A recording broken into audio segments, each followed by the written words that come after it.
श्री स्वामी समर्थ. मनाची घडण.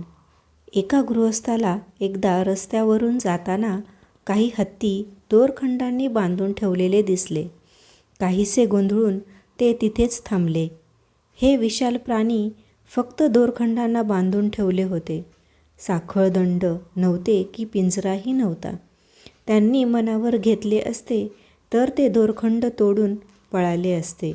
पण ते स्तब्ध उभे होते. त्यांच्या जवळच एक गृहस्थ उभे होते. त्यांना मनातील शंका विचारली. हे सुंदर हत्ती पळून जाण्याचा प्रयत्न न करता स्वस्थ कसे उभे आहेत?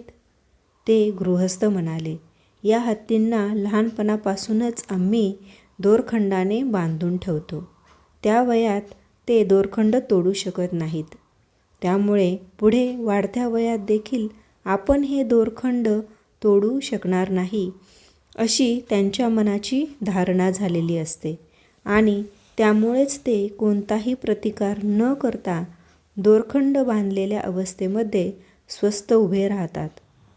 त्यांचे स्पष्टीकरण ऐकून पहिले गृहस्थ आश्चर्याने थक्क झाले. हे प्राणी आपले प्रचंड बळ व क्षमता विसरून स्वस्थ अवस्थेत जीवन जगतात.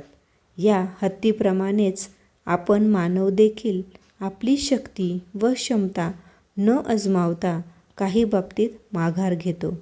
एकदा अपयश पदरात पडले तर पुढे प्रयत्न करणे सोडून देतो. प्रयत्नांती परमेश्वर अशी म्हण आहे.